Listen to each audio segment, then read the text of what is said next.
तो अपना बेड़ा मैंने सामने यूज़ करते हैं और मैं प्लास्टिक तकरीबन। नमस्कार, मेरा नाम रोहन अग्रवाल है। मैं नागपुर महाराष्ट्र से हूँ। मेरी उम्र 20 है और 25 अगस्त 2020 को मैंने अपनी यात्रा की शुरुआत की थी वाराणसी की पवित्र धरती से गंगा में स्नान कर। फिर उसके बाद यूपी, राजस्थान, हरियाणा, दिल्ली, चंडीगढ़, हिमाचल, उत्तराखंड, मध्य प्रदेश, महाराष्ट्र, आंध्र प्रदेश, तमिलनाडु, कर्नाटका, केरला, गोवा, पौंडीचेरी, तेलंगाना, छत्तीसगढ़ होते हुए मैं उड़ीसा पहुँचा। उड़ीसा मेरा 18वां राज्य है। आज का जो दिन है मेरा 555वां दिन है, 555।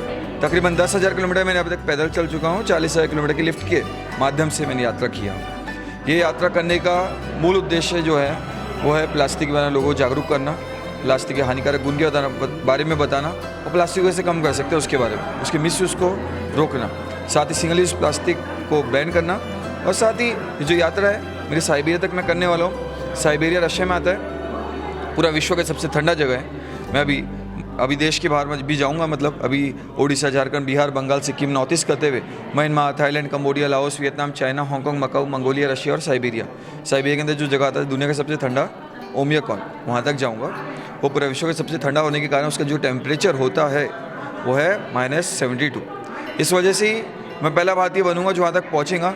भारत का नाम और भारत का गौरव दोनों वहाँ पर तिरंगा फिरा के मेरे को करना है, ऐसा मेरा इच्छा है। इसको तकरीबन 3 साल का समय काल मेरे को लगेगा और ये यात्रा में मैं जूझ कर, कैसे भी मुसीबत तो आएंगी लेकिन जूझ कर आगे बढ़ने का और हमें पहुंचने का मेरा स्वप्न है। वीज़ा तो ऐसा है कि हम अभी देश के बाहर जब जाएंगे उसके 2 महीने पहले से उसकी तैयारी करना चालू करेंगे। सब वीज़ा 3-4 वीज़ा अप्लाई करेंगे, फिर जैसे अलग अलग कंट्री जाते जाएंगे उसके पहले कंट्री में अप्लाई करते जाएंगे, ऐसा हमारा सोच है। और वीज़ा के लिए पैसे तो हम जब निकले थे घर से थे नहीं, लेकिन लोग हमारी अलग अलग तरीके से मदद करते रहते हैं, अलग अलग तरीके से जितना भी उनको लगता है इच्छा शक्ति, इच्छा रूप से फंड करते रहते हैं। मैं तो बोलूँगा कि ये जो यात्रा है ये लोगों के स्नेह और प्रेम के प्रति ही चल रही है। उनके बिना ये यात्रा करना तकरीबन नामुमकिन है।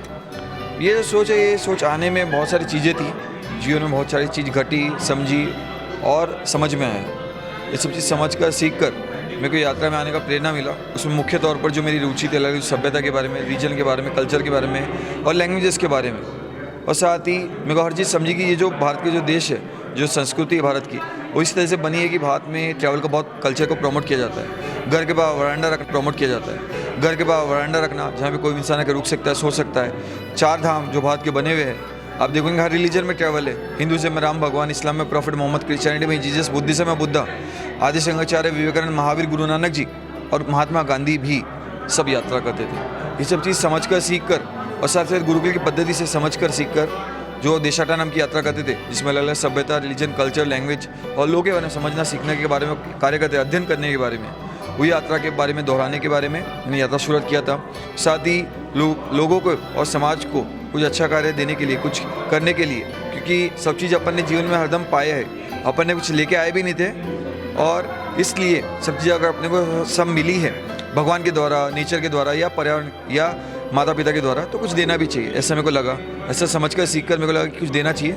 और प्लास्टिक उसका एक महत्वपूर्ण खतरनाक एक विषय दिखा जिसमें समझाना चाहिए और बताना चाहिए, इसलिए मैं प्लास्टिक के संबंधी ये कार्य करता हूँ। साथ ही जब घर वालों से जब निकला था मैं घर के बाहर, तब इतना लंबा यात्रा के बारे में सोचा भी नहीं था और मैं कभी स्वप्न में भी नहीं सोचा था। लेकिन धीरे धीरे ऐसे यात्रा चलते गई, मेरे को भरोसा आते गया और लोगों को भी और मेरे माता पिता को भी। लेकिन स्टार्टिंग में तो हाँ डेफिनेटली बहुत दिक्कत था, वो समझे नहीं बातों को, लेकिन अब पूरा सपोर्ट करते हैं, मदद करते हैं मानसिक तौर पर।